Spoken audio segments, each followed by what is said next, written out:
दुनिया की हर आग को बुझाया जा सकता है सिवाय बदले की आग के, प्रतिशोध की आग के। हिंदुस्तान की मिट्टी में जन्मा एक वीर, एक जांबाज, जिसने बचपन में एक ऐसा खूनी तूफान देखा था जो और कोई बच्चा देखता तो सहम जाता, खौफ और डर के मारे कांप जाता। लेकिन उस बच्चे ने अपने बड़े होने का इंतज़ार किया और 20 सालों में उसके दिल में दबी चिंगारी ने क्रांति की ज्वालामुखी का रूप ले लिया और ऐसा धमाका हुआ जिसने अंग्रेजी हुकूमत की जड़ें हिलाकर रख दी थी।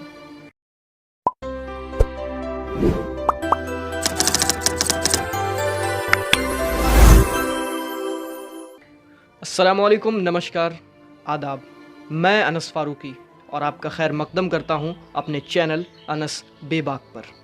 दोस्तों, मैं बात कर रहा हूं शहीद सरदार ऊधम सिंह की, जिन्होंने अपनी बेखौफ शख्सियत से अंग्रेज़ों की कायरता का मुंह तोड़ जवाब दिया था और दुश्मन की सरजमीन पर उसके देश में घुसकर अपने रिवॉल्वर की 6 गोलियां उसके सीने में ठूस दी थी। कौन थे ऊधम सिंह? ये जानने से पहले हम ये जानेंगे कि उनकी वीरता और प्रतिशोध के पीछे की कहानी क्या थी। क्या थी जलियांवाला बाग की कहानी? जलियांवाला बाग हत्याकांड अंग्रेज़ों की कायरता का प्रतीक है और भारतीय इतिहास के पन्नों पर वो खरोच है जिसकी दर्दनाक दास्तान आज भी हमसे भुलाया न गया। तारीख थी 13 अप्रैल सन 1919। अमृतसर पंजाब में मौजूद जलियांवाला बाग में तकरीबन 20,000 हिंदुस्तानी अंग्रेज़ों के रॉलेट एक्ट और कुछ क्रांतिकारियों की गिरफ्तारी को लेकर प्रोटेस्ट कर रहे थे। हालांकि उस वक्त अंग्रेज़ों ने हर तरह की सभा और प्रदर्शन पर बैन लगा रखा था। जलियांवाला बाग में बैठे 20,000 हिंदुस्तानी शांतिपूर्ण प्रदर्शन कर रहे थे, अंग्रेज़ों की तानाशाही और जुल्म बर्बरियत का विरोध कर रहे थे। अंग्रेज़ के कुछ अफसरों को ये बर्दाश्त नहीं हुआ। अंग्रेज़ों ने खूनी मंसूबे के तहत पहले तो वहाँ लोगों को जमा होने दिया। ऊधम सिंह उस वक्त 11 साल के थे और जलियांवाला बाग में मौजूद प्रदर्शनकारियों को पानी पिलाने का काम अंजाम दे रहे थे।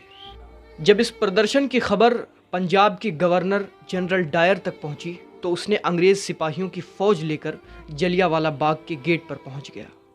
जलियांवाला बाग में आने और जाने के लिए सिर्फ एक ही मेन गेट था और चारों तरफ ऊंची दीवार।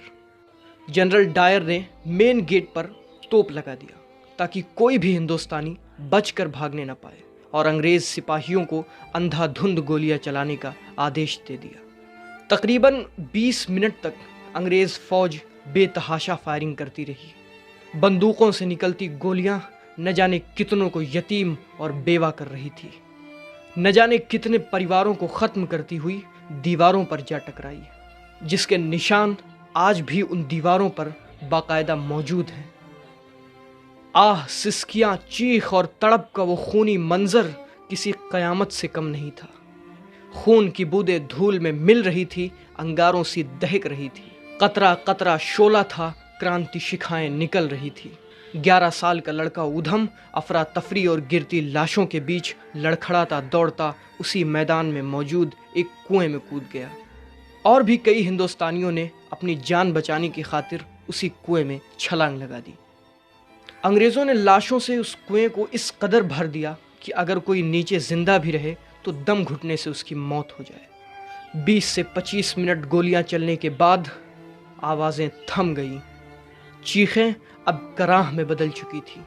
खून से लथपथ निहत्थे और मासूम मैदान पर तड़प रहे थे। चारों तरफ अजीब सा सन्नाटा छा चुका था। ऊधम सिंह किसी तरह बाहर निकला और खून से सनी लाशों को एकटक देखता रहा। वहीं उसने खून से सनी मिट्टी उठाई और अपने माथे पर लगाकर ये आज़्म किया कि जब तक मैं इस जुल्म का इंतकाम नहीं ले लूँगा, चैन से नहीं बैठूंगा। ऊधम सिंह बचपन में ही अनाथ हो चुके थे और अमृतसर के एक अनाथालय में रहते थे। आगे चलकर ऊधम सिंह ने सन 1924 में गदर पार्टी ज्वाइन कर ली और भगत सिंह के नक्शे कदम पर चलने लगे। किसी तरह पढ़ाई पूरी की और कुछ पैसे जुटाने लगे ताकि जनरल डायर को उसके अंजाम तक पहुंचा सके। उधर जनरल डायर को अंग्रेज़ी हुकूमत ने इंग्लैंड बुला लिया और उसकी कायरता को वीरता का नाम देकर उसे सम्मानित किया और इसी तरह सन 1927 ईस्वी में ब्रेन हैमरेज से जनरल डायर की मौत हो जाती है। तो अब सवाल ये कि आखिर ऊधम सिंह ने इंग्लैंड जाकर मारा किसको था।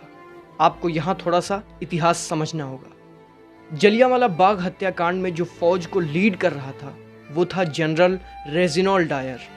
दूसरा था माइकल ओ'डायर जो पंजाब का लेफ्टिनेंट गवर्नर था। उस खूनी खेल का असल जिम्मेदार यही माइकल ओ'डायर था जो कि उस वक्त पंजाब का लेफ्टिनेंट गवर्नर हुआ करता था।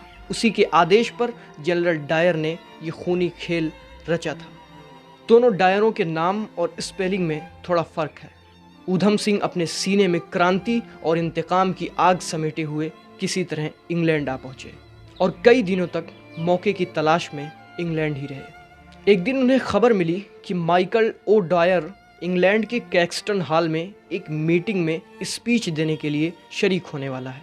तारीख 13 मार्च 1940। ऊधम सिंह अंग्रेज़ों जैसा हुलिया बनाकर किसी तरह कैक्सटन हॉल पहुंचे। अंदर जाने से पहले ऊधम सिंह ने अपनी रिवॉल्वर एक डायरी में छिपा ली और अंदर जाने में कामयाब रहे। जब माइकल डायर की स्पीच देने की बारी आई तो वो स्टेज की तरफ बढ़ ही रहा था कि पलक झपकते ऊधम सिंह ने रिवॉल्वर निकाली और बैक टू बैक 6 गोलियां उसके सीने में उतार दी। मौके पर ही डायर धाराशायी हो गया और दम तोड़ दिया।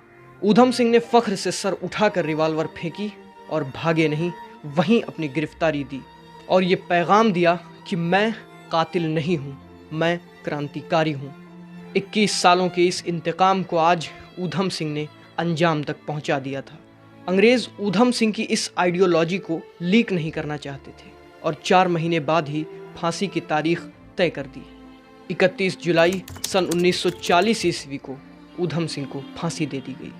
ऐसे शेर दिल और जाबाज क्रांतिकारियों के हम हमेशा कर्जदार रहेंगे। आपने मुझे बड़े गौर से सुना, आपका शुक्रिया।